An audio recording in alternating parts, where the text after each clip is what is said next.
unang makakapagbigay ng mga sagot sa bawat class?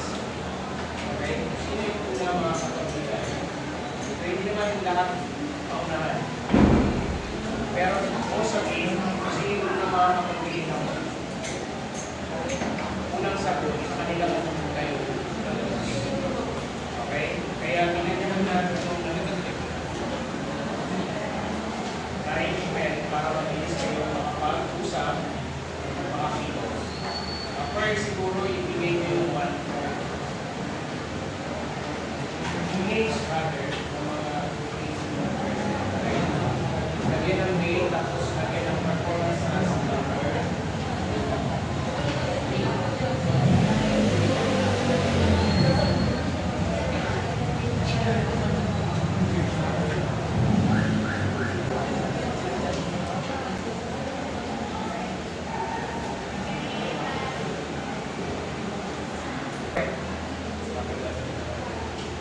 Let's start our performance as with the words, all things whatsoever you do, ye shall ask in prayer. In all the things whatsoever you shall ask in prayer, in the name of Jesus. So, pag nirelate ko natin yan sa previous discussion ko natin, ano meron dyan? Meron dyan, all things whatsoever you shall ask in prayer. There is one. How will you relate that in previous discussion ko natin?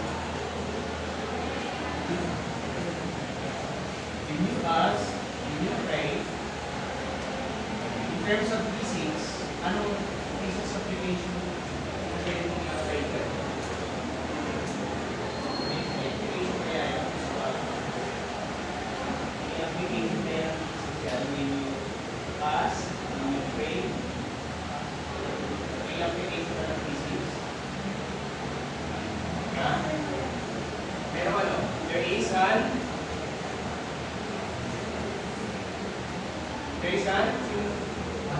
yes, action. When you act, you apply energy, you apply motion, you apply movement. So there is physics. Though, ito, ang tinutukoy kasi dito is your trust to the Supreme Being through prayer. In prayer kasi, for the believers, para sa mga believers, either ano man yung denomination mo, or belief, para sa believers, when you pray, it is the time you communicate to the Supreme Being. And prayer is a way of communication.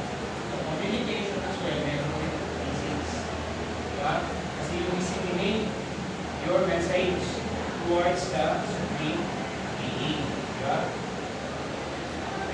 There is, okay. So, but then, in terms of the previous discussion, ano po natin dito is actually about motion, about the action.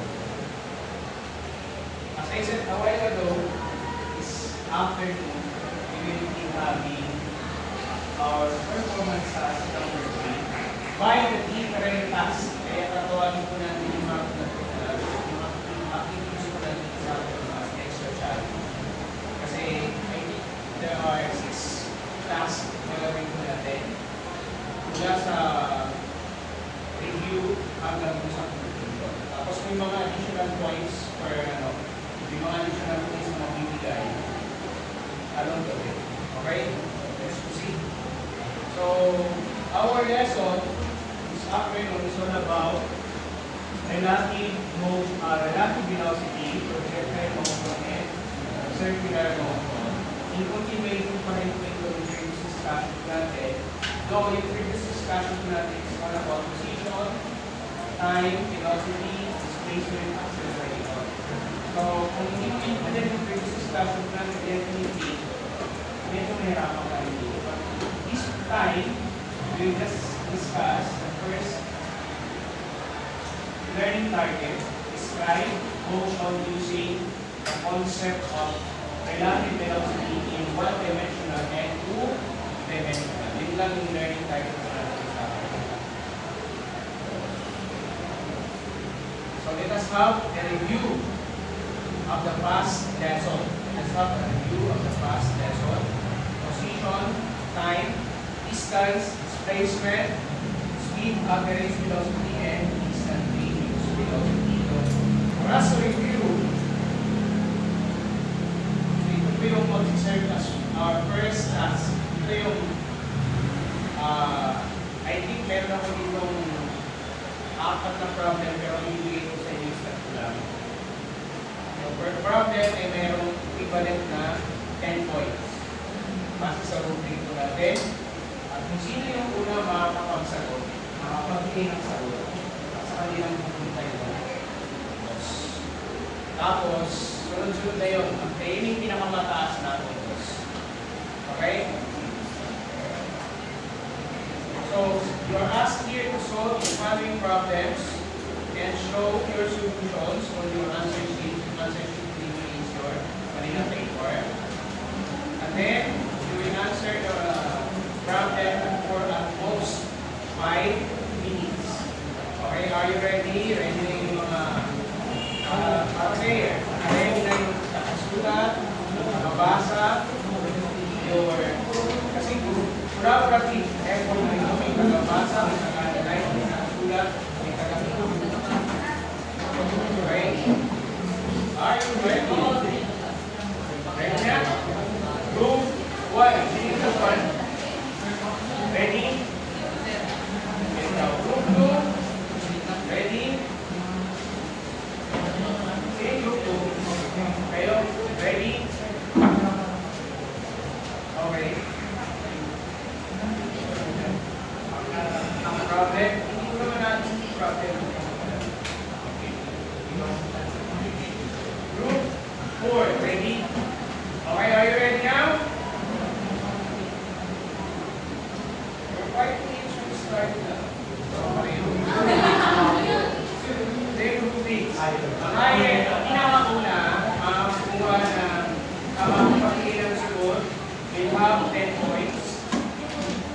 Yung pangalawa, 8. Yung pangatlo, 5. Pangapat, 3 points. Okay. Problem number 1. Review ko lang ito pero may extra challenge number 1. Problem number 1. 5 minutes start now. Sige na lang. Formula, just a little bit. Nakabasa, may kaka-analyze, may kaka-sulat, may kaka-calculate, para-release. Tapos na yung task mo nilagay.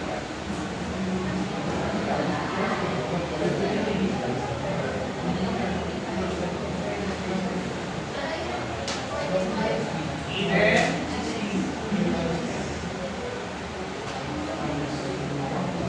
formula, distribution, ay pagkapos na task.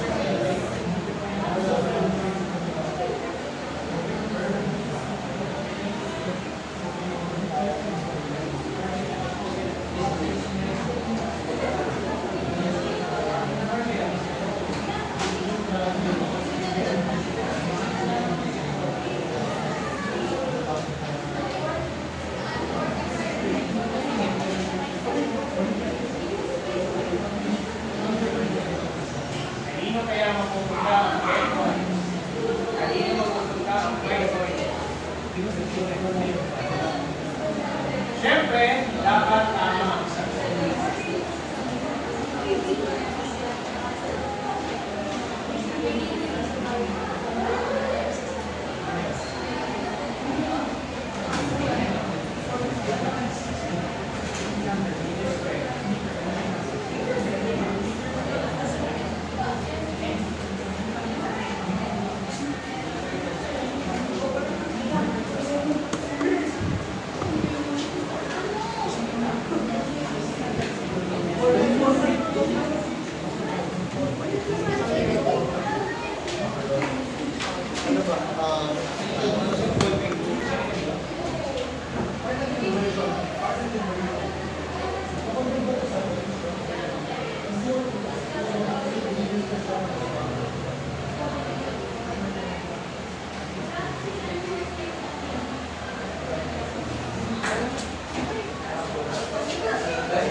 Tapos na yung group number 2. Dapat kaya nga nagtatas eh.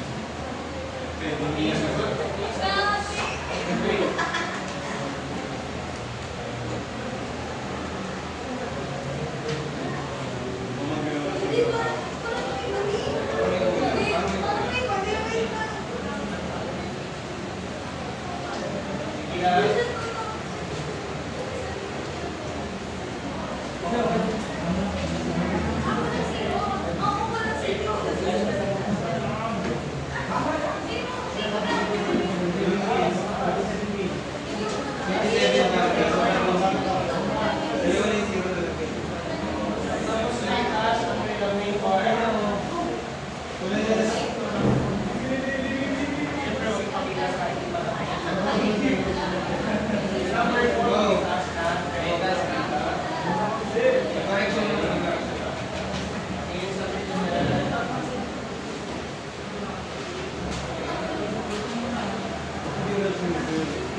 Okay na kayo dyan? 5 minutes na. 5 minutes over. Time is up. Group number. Time is up. Group number 2. If you take your seats, you may go back to your seats. Group number 2. Time is up. Okay. The problem is, mag-ibasa group number 2. Okay. Group number 2. Mag-ibasa.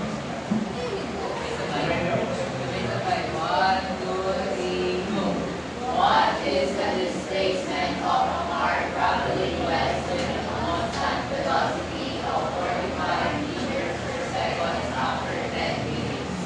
Said you may now go back to your seats. What is the displacement of a car traveling west with a constant velocity of an even 45 meters per second after 10 meters per second? Solving problem, the first thing to do is what? Great. Representative per group, hawakan nila dito sa rapid. Representative per group,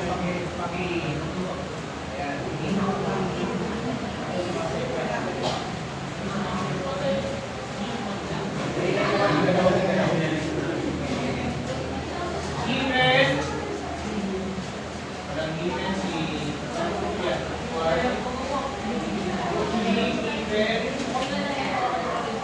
meron group 4, may program po kayo magpas, may given din. And the answer is, ang hinahanap is, you are asked to determine the displacement, and the answer is 27,000 meters.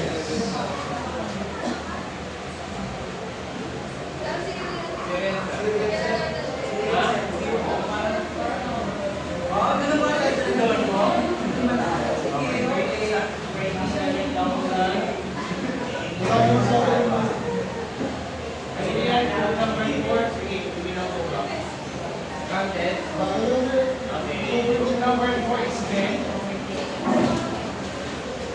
87%. Number 3. 8. Anong group tayo? 1. Next. I think next. If one travels 3 kilometers in a straight expressway for 200 seconds, what is its speed? Now 5 minutes will start now.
Okay. Group number 4. Pakibasa ko. If a van travels 3 kilometers on survey expressway for 200 seconds, what is it? Okay, can you show your answers? What? Group number 1. What are the given?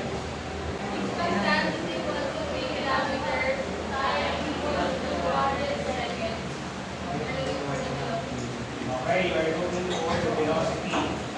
So the formula is group number 3. Velocity is equal to group number 3. Sino group number 3? Number 3. Distance over time. So your given is 3 kilometers and 200 seconds. Ang sagot niya ay 15 meters per second. 15 meters per second. 15 meters per second. 15 meters per second. 0.8 kilometers. And the answer is 15 meters per second.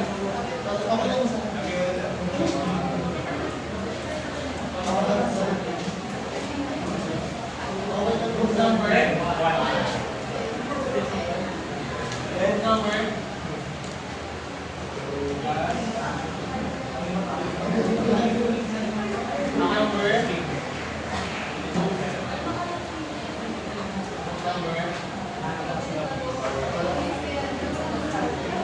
Next, video analysis. Ito pa yung class N.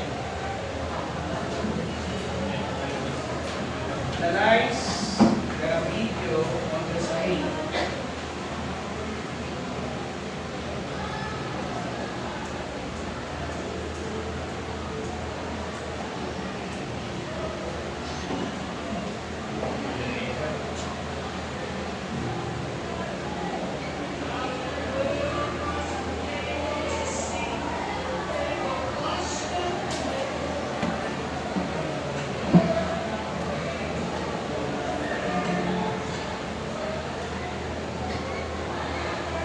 Okay, who will give their analysis of book number?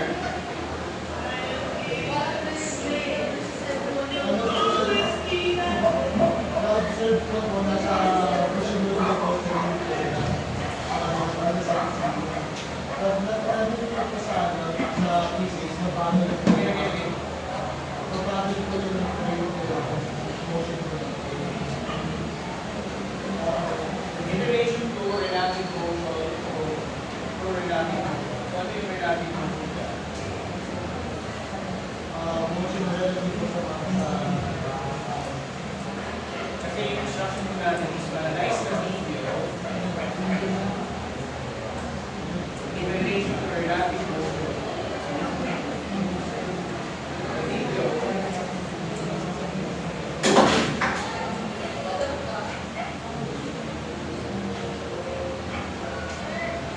will be their analysis.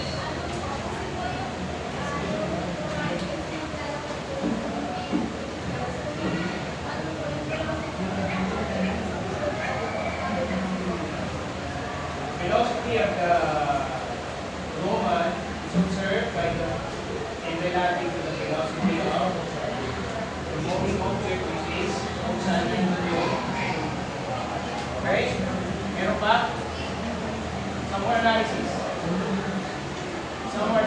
yes, group number ano?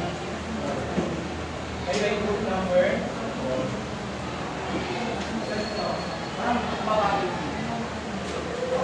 Our task is to analyze the video presentation with respect to relative motion.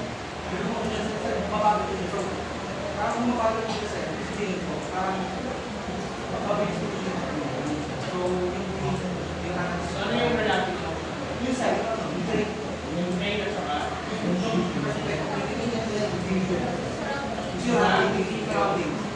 train at saka yung latin video. One more try. Pero may points na kayo. Mag-adapt na lang kayo.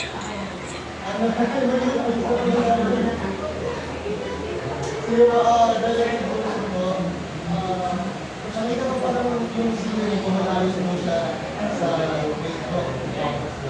Kaya, in our perspective ko, sa loob ng train, mabagal po yung movie. Pero in reality po, mabilis po yung train, pero since malayo po yung scenery, ang mga mabagal yung server, ang mga server mo, mababa. Okay? Group number 2. We can apply the context of relative motion is the scenery po sa kasandan po. Although the scenery po is fixed lang po sa spot makagalaw, dahil moving po yung train, yung spiritual presentation po yung nakikita po na sa labas is gumagalaw po yung mountains, which is yan, gumagalaw po, nagbabago po yung information po nila, is to ma-apply po yung Kayo wala.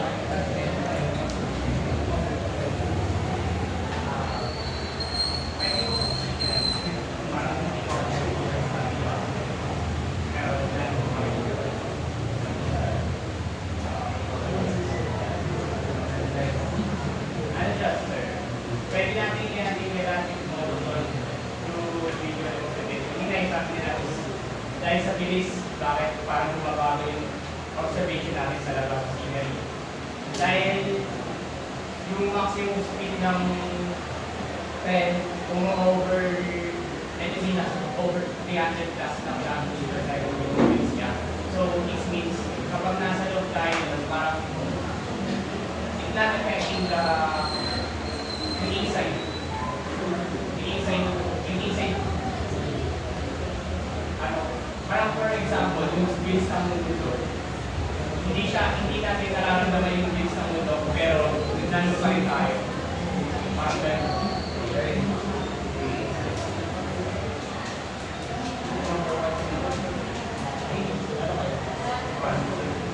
Okay. In terms of relative motion, so dalawa kasi yung moving bodies po dyan. Towards the observer. The first moving body is the woman na pasakay ng train, di ba? Walking. From the observer, and then the second moving body is the train. And definitely, ang mapapansin first ng the observer is either the train is moving, hindi niya rin mapapansin ko. But then, as we go on in the discussion of activities, this one said, that is nasa median part, nasa last part of the main portion talaga ng discussion niya. As I said, our initial discussion is after all is just about describing the motion using the concept of relative velocities in one dimensional and two dimensional. For us to describe it, so nag-describe na kayo by means of moving train and walking along the side of train. For us to continue with that, we must have first three texts about the concept of relative motion. At yan po ay collaborative pa din. Ang gagawin po natin yan, your score in fitness, i-add po natin sa scoring mo in those tests, and then kukunin po natin yung average later po, i-add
number 6.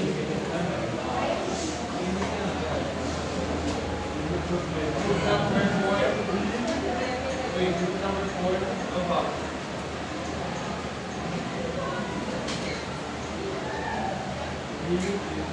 Next, last. Everyone get a diagram. Last 6 minutes. Missing letter A. Exercise task number 3. You're asked here to write the missing letters to identify the ideas or concepts related to the next lesson. Use the description or meaning provided in each item. Relation pa rin sa natin. Are you ready now? Any rubrics? Yung una makakapagbigay, makakuha ng 10, pangalawa, itataas ulit mo yung pangalawa paper. Pangalawa 8, pangatlo, 5, pangapat, 3. Okay, are you ready?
Next. Ready? One, two, three.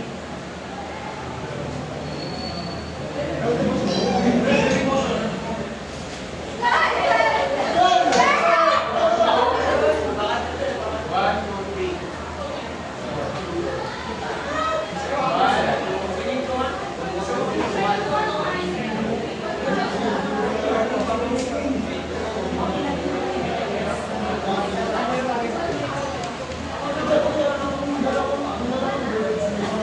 Next.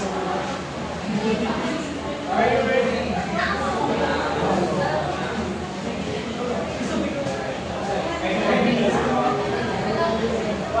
Motion of the object as preserved from a reference point is relative. Next question.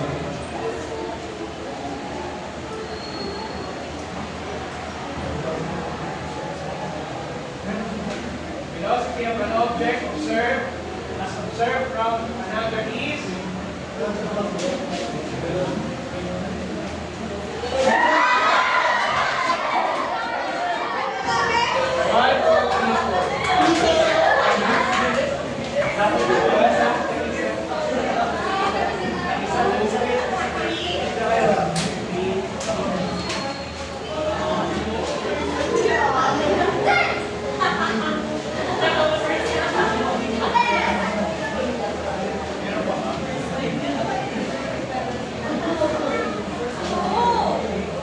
okay, ready? It refers to objects or shapes that have only two connections, such as length and width.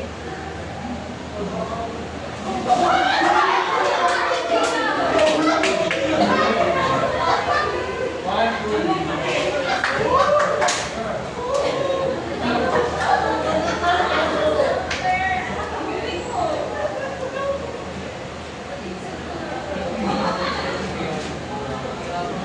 okay, next.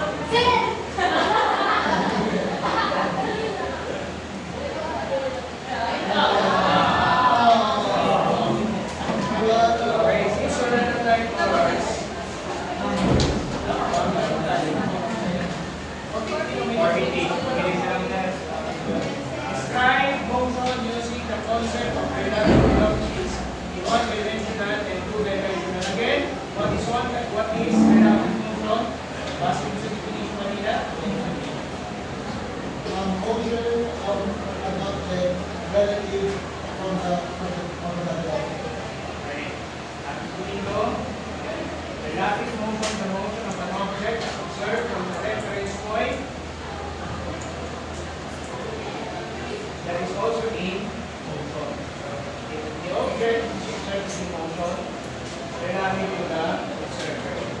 The reference point. Motion, as we defined that last time pa, change in position from one point to with respect to velocity,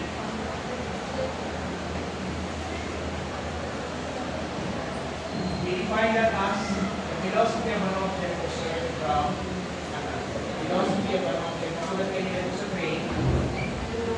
So the observer definitely naka-steady, so observe niya yung train and the mobile na nandun siya yung passenger.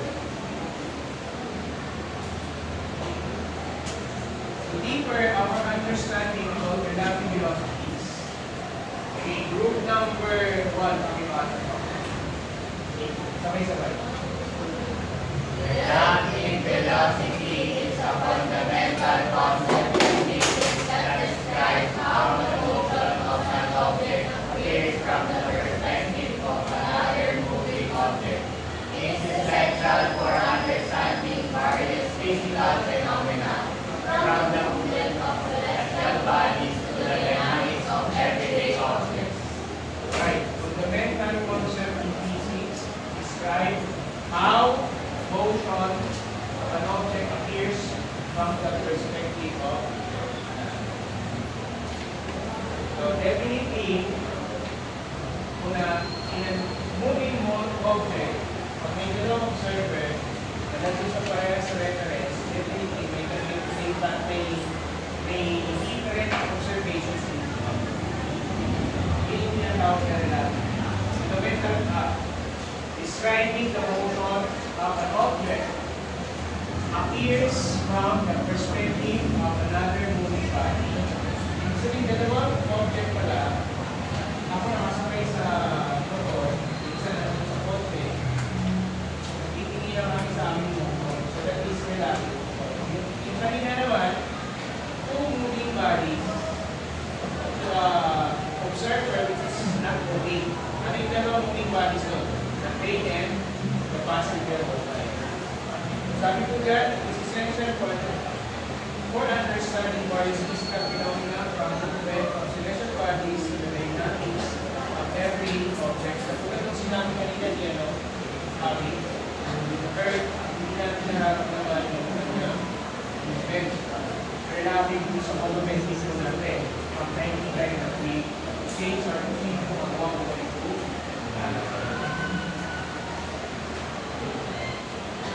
with respect to one-dimensional relative velocities, group number yung group of ibasa po.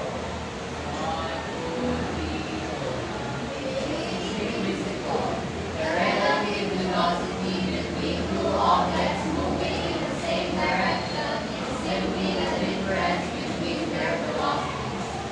Okay, the relative velocity between two objects moving in the same direction. Two objects moving in the same direction.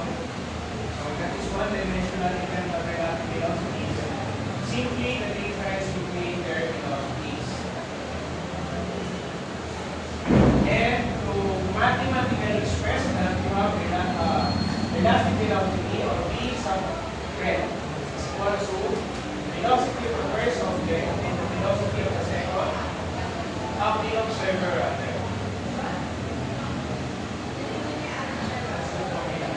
Of identifying the velocity taken in one dimension. Since the time is 4:53, we will continue our discussion next.